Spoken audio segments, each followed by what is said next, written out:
ಪ್ರಭು ಕೆಂಪೇಗೌಡ ಅಂತಾರಾಷ್ಟ್ರೀಯ ಪ್ರಶಸ್ತಿಯನ್ನ ಕೊಡಮಾಡುವಂತಹ ಸುಸಮಯ. ಧಾರ್ಮಿಕ ಕ್ಷೇತ್ರದ ರತ್ನ ಅಂತ ಕರೆಸ್ಕೊಳ್ತಿರುವಂತಹ ಶ್ರೀ ಶ್ರೀ ಶ್ರೀ ಬಸವಮೂರ್ತಿ ಮಾದಾರ ಚಂದ್ರಿಯ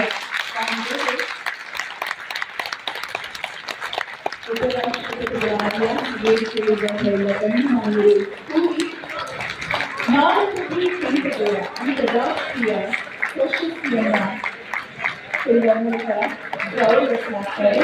ನಾನು ಹೇಳಲಿಕ್ಕೆ ಬಹಳಷ್ಟು ಜನ ಎದುರು ನಿಂತಿದ್ದಿಲ್ಲ. ಶರಣು ಪೂಜ್ಯರು ಚಿತ್ರದುರ್ಗದ ಶ್ರೀ ಶಿವ ಶರಣ ಮಾದಾರ ಸಮ್ಮೇಳನದ ಅಧ್ಯಕ್ಷರಾದ 2 ವರ್ಷಗಳಿಂದ ಕರ್ನಾಟಕದ ಅತ್ಯಂತ ಹಂಸದಲ್ಲಿರುವ ಪರಿಶಿಷ್ಟ ಜಾತಿ ಸಮುದಾಯಗಳಲ್ಲಿರುವಂತಹ ಮಾದಾರ ಸಮುದಾಯದ ಘನತೆ ಮತ್ತು ವೃತ್ತಿಗಳಿಗಾಗಿ ನಿರಂತರವಾಗಿ ಶ್ರಮಿಸುತ್ತಿದ್ದಾರೆ. ಅಸ್ಪೃಶ್ಯತೆ, ದೇವದಾಸಿ ಪದ್ಧತಿ ಮತ್ತು ಬೇರೂರಿರುವ ಜಾತಿ ವ್ಯವಸ್ಥೆಯ ವಿರುದ್ಧ ಅವರ ನಿರಂತರ ಹೋರಾಟ ಮುಂದುವರಿಯುತ್ತಿದೆ. ಅದೇ ವೇಳೆ 12ನೇ ಶತಮಾನದ ಸಂತ ಬಸವಣ್ಣನವರ ಸಾಮಾಜಿಕ ಸಮಾನತೆಯ ತತ್ವವನ್ನು ಸಕ್ರಿಯವಾಗಿ ಪಸರಿಸುತ್ತಿದ್ದಾರೆ.